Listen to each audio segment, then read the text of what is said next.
Olá, queridos, que a graça e a paz de Cristo Jesus seja sobre a sua vida. Nós estamos aqui para darmos sequência ao nosso estudo na Epístola de Paulo aos Efésios e no último estudo passado, nós estivemos falando sobre a armadura que Deus dá aos seus filhos, né? Nós dissemos que para que o cristão tenha vitória nesse mundo, ele precisa estar usando aquela armadura da qual nós descrevemos no estudo passado. Dissemos também que nós vivemos uma guerra espiritual, e essa guerra espiritual ela é vencida de acordo com a forma com que nós nos comportamos em meio a essa guerra, né? E sobretudo em como nós vamos vestir e usar os equipamentos dessa armadura que estão à nossa disposição. E por fim, nós falamos então sobre a oração no Espírito.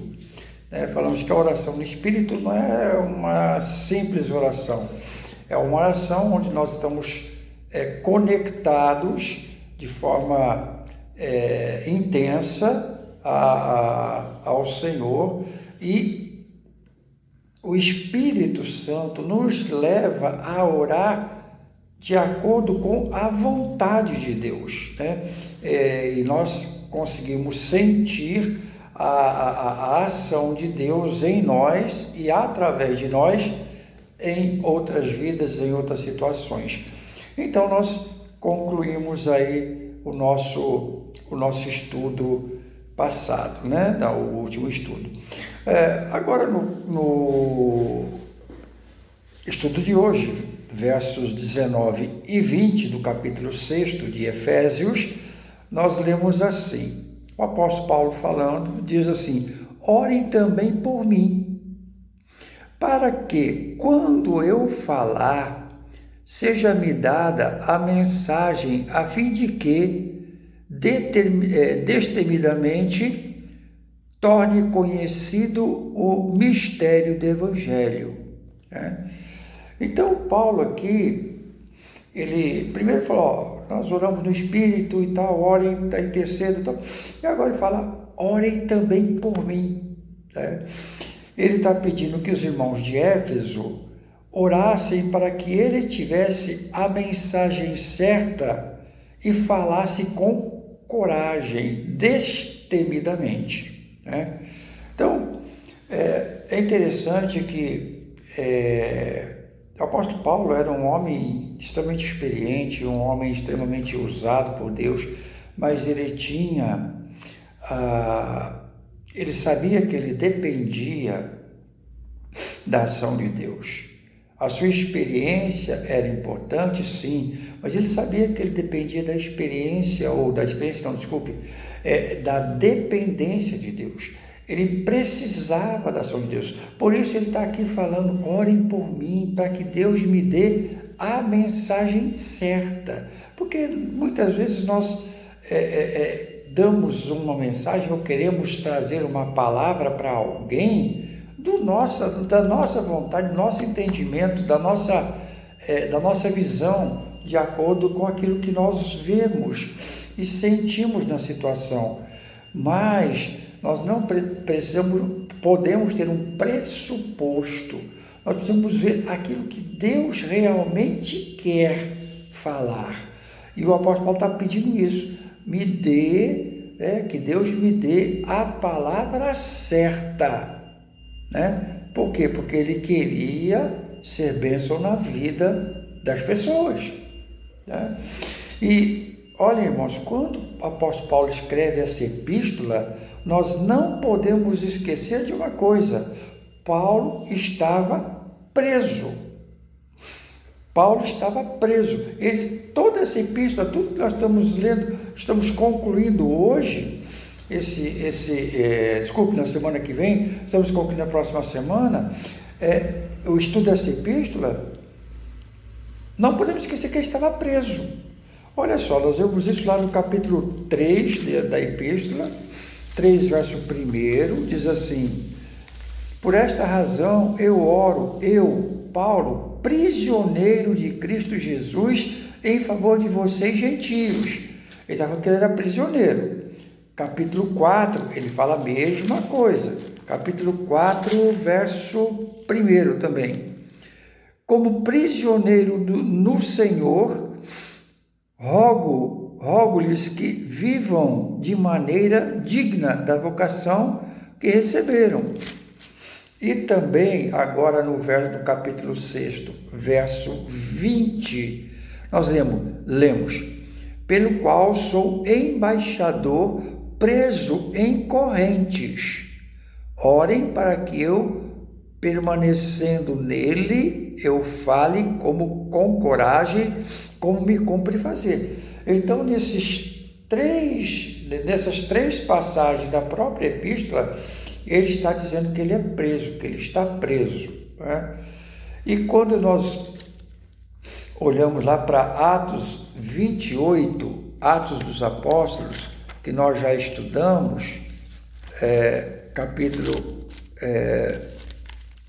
28, verso 16 em diante, o apóstolo Paulo tinha sido preso, estava sendo levado para Roma. Então, Paulo, teve aquele episódio do naufrágio do navio, que todos pensavam que ia perecer, mas Paulo disse que ninguém ia morrer, a embarcação ia perder, mas ninguém morreria. Aí eles acabaram naufragando,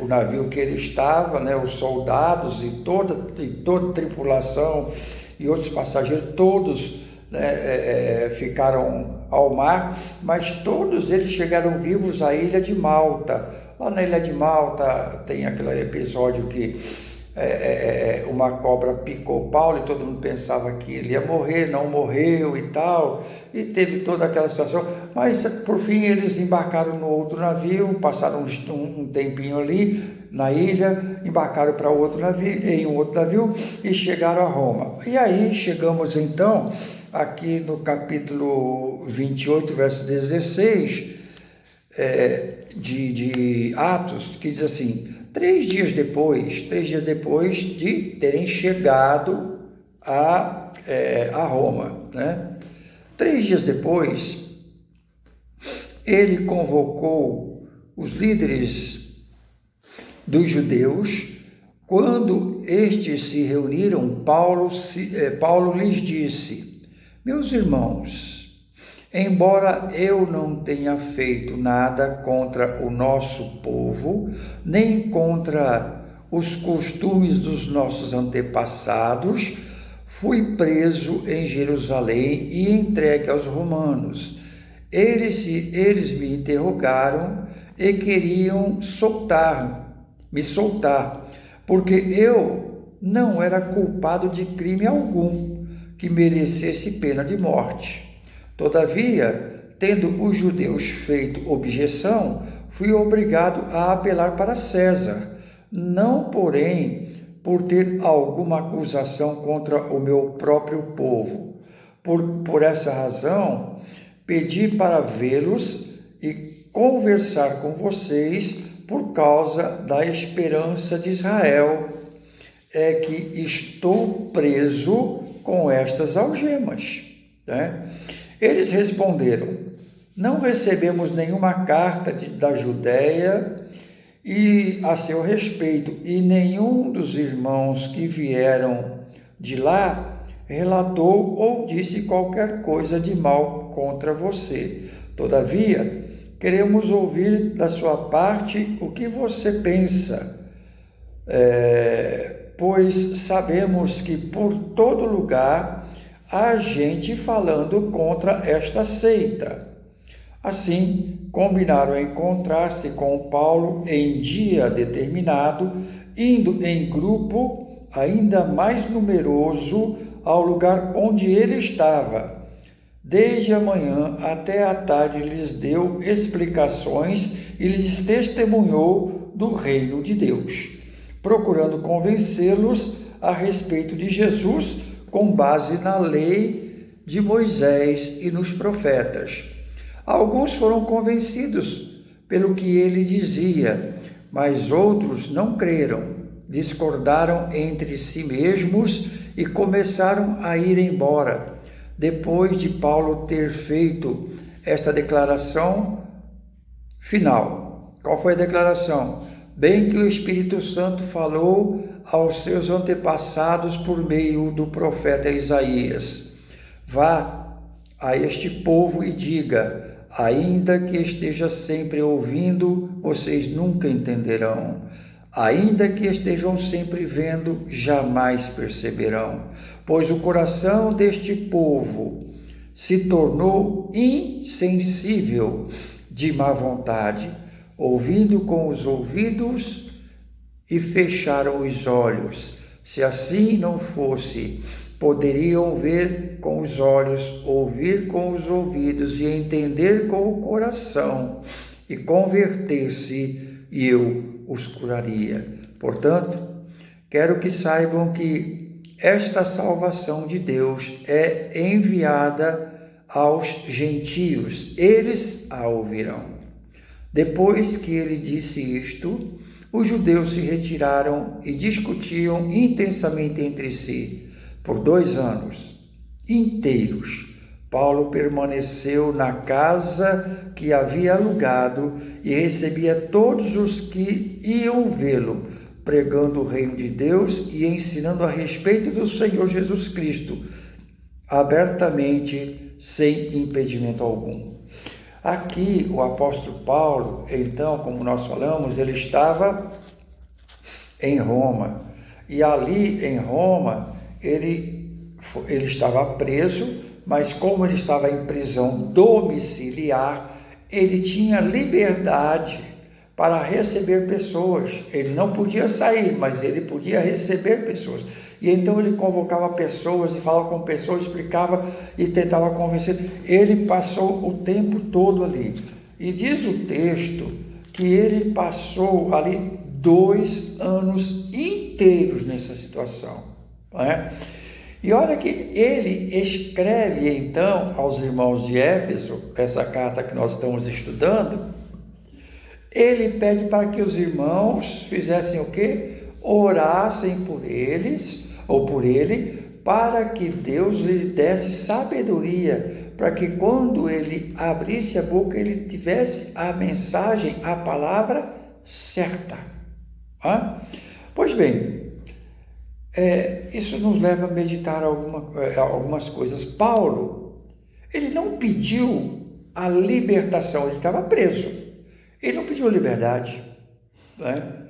Ele, com certeza, tinha dor de ficar preso, não poder sair, mas ele não pediu para Deus tirar a dor dele. Ele não pediu para que fosse aliviado o sofrimento dele. Ele pediu que orasse para que tivesse a mensagem certa, para incentivar e encorajar outros a crerem em Cristo Jesus. Ou seja, a dor, o sofrimento, a angústia, a prisão não foram suficientes para desanimar Paulo. Isso leva você e eu a pensarmos no nosso ministério. Às vezes nós passamos por pequenas contrariedades, pessoas que falam contra, que não nos aceitam, que não aceitam o nosso ministério, que não aceitam uma decisão, uma opinião que nós damos. Aí nós muitas vezes ficamos tristes, abatidos, angustiados e queremos desistir de tudo, parar. Não, eu vou parar porque fulano falou contra, fulano não aceita, Beltrano não aceita. O apóstolo Paulo nos dá um exemplo tremendo nesse sentido de permanência e fidelidade. De permanência e fidelidade a Deus em todo o tempo. Ele preso, ele escrevia para igrejas, recebia pessoas, evangelizava pessoas preso.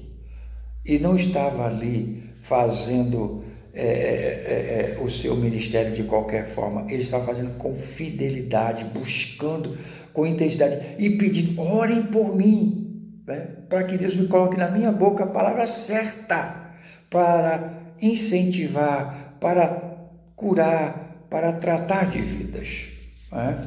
Então, queridos, que eu e você estejamos aprendendo com isso, aprendendo que nós somos chamados por Deus.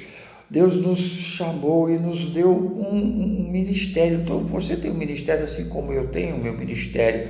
E nós devemos, independentemente das circunstâncias favoráveis ou desfavoráveis, nós precisamos desenvolver esse ministério com amor e com temor.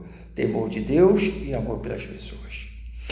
O verso 20 desse texto que nós estamos lendo, o apóstolo Paulo diz assim, pelo qual sou embaixador preso em correntes. O apóstolo Paulo está dizendo que ele era um embaixador preso em correntes. Então, o que é um embaixador? Embaixador é a maior autoridade de uma nação em outra nação, né? Porque eu, embaixador, sou a maior autoridade num outro país, representando o meu país, né? O apóstolo Paulo, ele era um cidadão celestial, ele era cidadão celestial, ele representava Deus em Roma, né? Onde ele estava preso, né? Assim como eu sou um cidadão celestial e represento Deus onde eu estou. Eu estou no município hoje, né, em Nilópolis, agora em Nova Iguaçu, e ando pelo Rio de Janeiro todo e também estou na igreja em Campo Grande. Nesses lugares aonde eu estou, eu represento, eu sou embaixador de Deus. Eu sou uma autoridade que Deus constituiu para representá-lo. E você, meu irmão, minha irmã, você também é um embaixador ou uma embaixatriz onde Deus colocou você. Onde você vai, você representa Deus, né? Tanto é que o apóstolo Paulo nos fala lá em 2 Coríntios, se não me engano, deixa eu ver aqui, 2 Coríntios 5:20, ele fala sobre isso. 2 Coríntios 5:20, diz assim, portanto, somos embaixadores de Cristo, como se Deus estivesse fazendo o seu apelo por nosso intermédio. Por amor de Cristo, suplicamos, reconcilie-se com Deus, né? Então, o apóstolo Paulo, lá em 2 Coríntios, fala, olha, nós somos embaixadores, eu e você, somos embaixadores, assim como ele era, de Cristo, como se Deus exortasse por nosso intermédio as pessoas, reconciliem-se com Cristo, né? Então, queridos, eu e você fomos chamados a sermos embaixadores, né? Embaixadores de Deus, né? E precisamos ter, assim como Paulo falou, aquela palavra certa, a palavra que não é minha, a palavra que não é tua, a palavra que vem do céu, está em mim, está em você, e nós falamos com sabedoria vindo do céu para abençoar pessoas, né? É isto que o apóstolo Paulo está nos ensinando. E qual é a vontade de Deus, né? Porque se nós representamos o céu nesse mundo ou nessa terra, e quem é o comandante do céu é Deus, então eu represento Deus nessa terra e você também, qual é a vontade de Deus para nós onde nós estamos? É que as pessoas onde nós estamos caminhando, onde nós fomos plantados e plantadas, o desejo de Deus é que essas pessoas creiam em Cristo Jesus, recebam a salvação, né? E sejam transformados, né? Recebam a salvação e possam ter as suas lutas, as suas dores e seus sofrimentos transformados em vitória por meio de Cristo Jesus. Essa é a mensagem que eu e você devemos transmitir.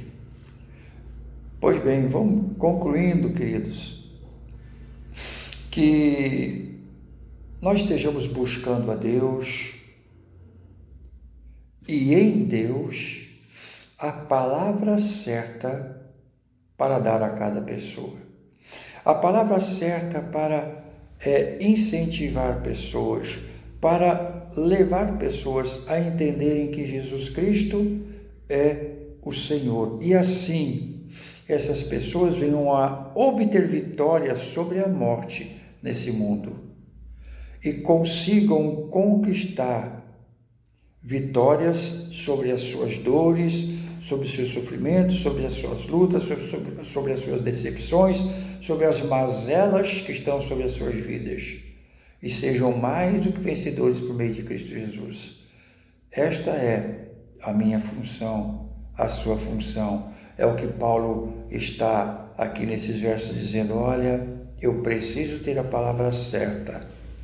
Orem por mim, porque eu sou embaixador de Deus nesse mundo e preciso cumprir como me compete, cumprir com a minha missão. Eu e você, igual Paulo, somos embaixadores. Fomos chamados para isso. Que nós busquemos em Deus, então, essa palavra, na consciência de que representamos o céu nessa terra. Precisamos ter uma palavra certa e é Deus quem vai dar. Que Deus te abençoe e que a graça de Jesus invada a sua vida e você seja a bênção onde Deus tem plantado você, por onde você anda, por onde você caminha. Seja ministrador dessa paz, dessa graça, dessa unção, da salvação que vem dos altos céus. Vamos orar. Pai querido, eu quero te louvar e te agradecer porque temos o privilégio de estarmos na tua presença. Que o Senhor, meu Deus, nos dê sabedoria em todo o tempo. Que o Senhor nos dê capacidade para entender aquilo que o Senhor quer que nós falemos. E assim entendendo, que sejamos, ó Deus, destemidos e corajosos para falar e ministrar a tua graça, sabendo que somos representantes do Senhor nesse mundo. Abençoe esse meu irmão, essa minha irmã, que ele e que ela também estejam conscientes do ministério que o Senhor colocou na mão deles e os exerçam com todo o poder e autoridade que vem dos altos céus. Clamamos a Ti em nome de Jesus. Amém. Que Deus te abençoe, meu querido e minha querida, e até a próxima quinta-feira, se Deus assim nos permitir.